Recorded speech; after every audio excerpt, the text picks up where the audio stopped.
ఇప్పుడు మీటింగ్ రమ్మని ఎందుకు? నేను బాగుపడుతుంది మాత్రమేనా, మీరు కూడా బాగుపడే అవకాశం ఉందని. నువ్వేమంటున్నావు? పిచ్చి పిల్లనిస్తా అంటే అదే ప్రాబ్లం. నాకు కూడా అదే ప్రాబ్లం. నేను సుధపూసలని చెప్పలేను.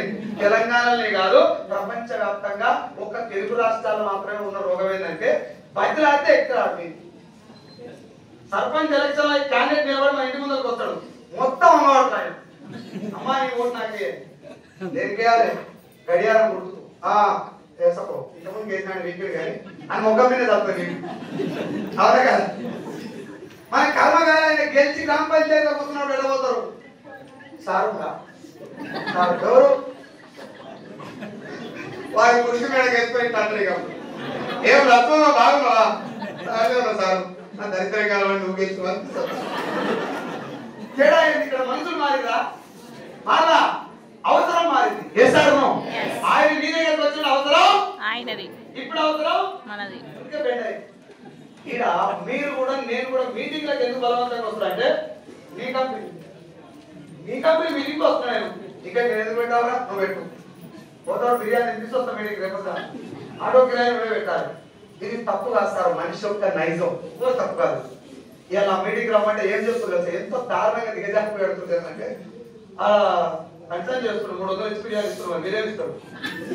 నేను 3000 ఇచ్చి బిర్యానీ ఇస్తా కానీ ఇయ్యాలనే చంపుతాను గుంత తీసి పారిపోతాను. ఎన్ని రోజులు బిర్యానీ పట్టడం కోసం వస్తాం మన బిర్యానీ మనం సంపాదిస్తున్నాం. రెడీయా? నేను ఇప్పటిదాకా చెప్పినవన్నీ నిజాలు అన్ని కనిపిస్తే ఒక్క క్లాప్ కొట్టాడు నాకు ఒక ఆలోచన. రెండోది ఈయన ఎవడో ముంచినట్టే ఉంటుంది. ఇప్పుడు మనం దేనికి ఎక్కువ సపోర్ట్ చేస్తాం కానీ రెండింటికి క్లియర్ రావాలంటే ఏది కావాలి? అప్పుడు కాలు కదిలి బయట నేను కాలు కదిలి బయటకు పోయినా నేను ఇష్టంతో పోతున్నా కానీ అనుమానాలు కొన్ని మైండ్ ఉన్నాయి. నన్ను మీటింగ్ ఎక్కడ తీసుకుపోయారంటే పాండు సార్ ఇప్పుడు నెలకు 12 లక్షలు ఆయన బైక్ నడుపుతున్నప్పుడు ఆయన ఇన్కమ్ 16,000. సీన్ సార్ ఇప్పుడు నెలకు 9 లక్షలు ఆయన ఎంత కూర్చున్నాడు అప్పుడు ఆయన ఇన్కమ్ 0. వాళ్ళిద్దరు నడవ నన్ను ఇంటికి పట్టుకోపోయి హైలైట్ కామెడీ ఏంటంటే ఆ బైక్ నాదే అలా ఆయిల్ కూడా ఏం సార్ నీకు దోస్తులే కదా నేను ఎందుకు ఇంట్లో పెద్దమ్మ తల్లికి బలిచ్చే దునపోతులు పట్టుకోపోయినంటే నేను క్లాస్మేట్ వాటికి ఎప్పుడు దిగి దొబ్బేసే తెలు మన మైండ్ ఎప్పుడు ఎక్కడ తిరిగే తెలు 4 నిమిషాలు బదులు సగం వస్తానంటే వీడు ఎక్కడెక్కడ అని చెప్పి నాకు జోలు చెప్తున్నాడు పోయి దానికి మైండ్ తిరిగేస్తారు బయటికి నేను వస్తారా అన్న పక్కన కూర్చొని చదువుకున్న దోస్తు కాదు కదా క్లాస్ మొత్తం కంగారు గానే ఉండాలంటే నా పేరు చెప్తారు ఇప్పటికీ. ఇప్పుడు నన్నే ఎందుకు పట్టుకున్నట్టు కూడా కారణాలు ఉన్నాయి. కష్టపడేవి కంగారు లెక్క ఉండే నా దగ్గర కానీ మా నాయన నేర్పించిన ఒకటే ఒక విద్య ఏంటంటే బిడ్డ చచ్చిపోయిన దాకా మనిషి పోరాడుతూనే ఉండాలి. సెకండ్ ₹1,00,00,000 సంపాదించినా ఏమన్నా పని చేస్తున్నాడు ఇది మా నాయన నాకు నేర్పించింది కానీ ఇక మిగతానికి కంగారు లెక్క మన దగ్గర ఉంది. ఇది చూసి వాడు 4 నెలలు మీటింగ్ తీసుకుపోతుంటే అలా భయం అది ఎక్కడ పోతున్నాను మీటింగ్ తీసుకుపోయారు. నేనేమనుకుంటున్నా అంటే నేనేమి గుడ్డలు చెప్పకపోతు తెలంగాణ మొత్తానికి మేనేజర్ అని చెప్పి వీళ్ళు ఇద్దరు కలిసి నన్ను ఒక్కరిని పట్టకపోతున్నారు అంటే ఎంత పండిస్తారో నాకు ఎందుకంటే భయం అయితే లేదా? మీటింగ్ పోయినాక 6 ఆ మీటింగ్ లో ఎంతమంది?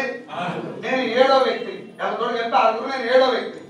ముందర కూర్చోబెట్టారు తెలంగాణ మేనేజర్ అని చెప్పి అలా చూపెట్టి నేను ఇట్లా కనబడితే అడగరాని ఇప్పుడు నవ్వుకుంటా ఇంటికి సపోర్ట్ పెట్టిన ఆధార్ కార్డు అని బుక్కనే డిమాండ్ చేస్తారని చెప్పి గట్టి కలవాలి కదా. చేయగా ఎగ్జాక్ట్ 7.5 ఉన్నాయి. ₹7 అక్క ఎంత ఎక్కువ లేవు కానీ ఇట్స్ ఓకే. ఈ బిల్డప్ ఎందుకంటే అడుగుకు జాయిన్ చేయొద్దు కట్టమని మన మండలం బయట అకౌంట్ ఇది భయం. కానీ మైండ్ ఏముందంటే భగవంతుడు నన్ను 4 నెలల దగ్గర నుంచి ఇక్కడ దాకా పట్టుకొచ్చిందంటే డోర్ ఎక్కడి నుంచో ఓపెన్ చేసుకున్నట్టు అనిపించింది. కొంచెం ఇక్కడ ఆపర్చునిటీ వస్తున్నట్టుంది. ఆయన వచ్చి ఏమన్నా మీటింగ్ చెప్తారంటే సార్ మీరు ఎవరు జాయిన్ అవ్వద్దు ఈ బిజినెస్ ఏదో అర్థం చేసుకుని వెళ్ళండి కానీ మిమ్మల్ని జాయిన్ చేస్తాం ఇక్కడ ఇవ్వలేదు కొనాల్సిన అవసరం లేదు కొనిపించాల్సిన అవసరం లేదు కట్టే లేదు కట్టించే లేదు అన్నాడు. కాలువే కాలు వేసి కొనేది ఏం లేదా అయితే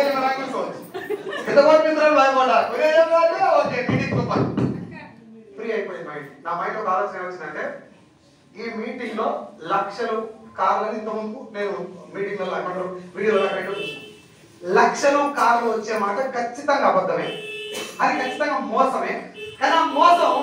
ఎట్లా జరుగుతుంది అని చెప్పి నేను అడిగితే ఆయన చెప్పలేదు. మీటింగ్ రమ్మన్నాడు. ఇప్పుడు ఏం తెలుసుకోవాలంటే మోసం ఎట్లా జరుగుతుందో తెలుసుకోవాలి.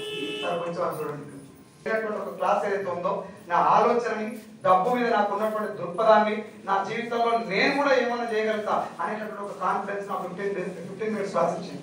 అదే 15 నిమిషాలు ఎగ్జాక్ట్ గా ఇప్పుడు నేను మీకు చెప్పబోతున్నాను. మీరు రెడీయా?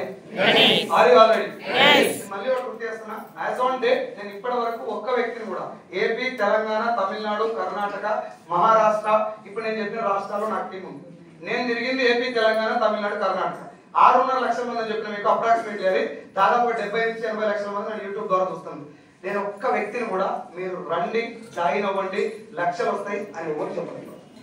నేను చెప్పిన విషయం ఏంటంటే ఇలాంటి ఒక బిజినెస్ ఉన్నది అని తెలుసుకోండి. బయటికి వెళ్ళిన తర్వాత ఏదో ఒక రోజు ఈ మనసులో ఏమన్నా చేయాలని ఆలోచన సరే, ఆ రోజు ఫిలిం బాబులో ఒక మీటింగ్ అటెండ్ చేసినా అది చేద్దామని గుర్తొస్తాను. ఇప్పుడు లేదు, ఇప్పటి నుంచే అవసరం ఉంటే ఇప్పుడే మొదలుపెట్టి. కానీ తెలుసుకోకుండా పోవటం వల్ల ఏం జరుగుతుందంటే మార్గం ఉందని తెలియడం చాలా మంది సూసైడ్ చేసుకుని చచ్చిపోతున్నారు. భుజం చేసి అరే ఏమైంది అన్నాడు, ఒక బిజినెస్ నుంచి చేద్దాం అని ఒక చేసి చెప్పేటోడు లేక చచ్చిపోయిన చాలా మంది. సార్ చచ్చిపోయిన వాళ్ళందరూ మెజారిటీ కేసెస్ వల్ల డబ్బు చేసుకున్నాడు. ఒకవేళ భార్యాభర్తల మధ్య గొడవలు చచ్చిపోయిన గొడవ వచ్చింది కూడా కాబట్టి డబ్బుకు చాలా ప్రాధాన్యత ఉంది. దాన్ని వాడే విధానం కూడా చాలా బాగుండాలి. సంపాదించే మార్గం అంతకంటే బాగుండాలి. సార్ ఇప్పుడు బిజినెస్ గురించి అర్థం చేస్తున్నాం. సార్ బిజినెస్ పేరు ఏంటి? కంపెనీ పేరు. ఇది కంపెనీ పేరు సార్. బోర్ పడుతుందా? కొట్టినా చేసేది ఏం లేదు. మీ వెనక నిలబడేదంతా మా వాళ్ళే, మీరు వెనక పోలేదు. ఇక్కడ చూడాలి. ఓకేనా? బిజినెస్ పేరు ఏం పేరు? Direct selling. ఇది డైరెక్ట్ సెల్లింగ్ బిజినెస్. ఇది బిజినెస్ పేరు. ఇప్పుడు చెప్పండి, ఈ వర్డ్ ఫస్ట్ టైం ఎంతమంది? ఈ పదం ఫస్ట్ టైం ఎంతమంది? ఈ పదం డైరెక్ట్ సెల్లింగ్ అనే పదం ఫస్ట్ టైం ఎంతమంది? చైన్ సిస్టమ్ కి 1% కూడా సంబంధం లేదు. జమీన్ ఆస్మాన్ ఫరక్ ఉంది. రియల్ ఎస్టేట్ మంచిదా కదా? మోసాలు ఉన్నాయా లేవు? ఇది ముందే అడిగిన మిమ్మల్ని. ఇప్పుడు ఒక రియల్ ఎస్టేట్ లోనే మంచి చెడు రెండు ఉంటాయా? భూమి మీద మొలిచిన ప్రతి ఒక్క వ్యవస్థలో మంచి చెడు రెండు ఉంది. గుళ్ళ పూజలు చేసే పూజారి మంచోడు కాదు? మన వేములవాడలో న్యూస్ చదివా నేను. ఉండి ఎక్కువ వెళ్ళిపోయాడు. 2 కోట్ల రూపాయలు ఉండి ఎక్కువ పూజారి. అందరు పూజారి అట్నే ఉంటారు. మా గుళ్ళ పూజారి చాలా మంది గుళ్ళు ఉంటారు. మా ఊళ్ళో గుళ్ళ పూజారి కేవలం ప్రసాదం తిని బతికి దైవ సేవకే అంకితం అయిపోయి చచ్చిపోయిన మా ఊళ్ళో పూజారి. పూజారి వ్యవస్థ మంచిదే, అందరు పూజారి మంచిది. విద్యా వ్యవస్థ మంచిదే, కానీ ఆడపిల్లల మీద చేసిన టీచర్లు కూడా ఉన్నారు.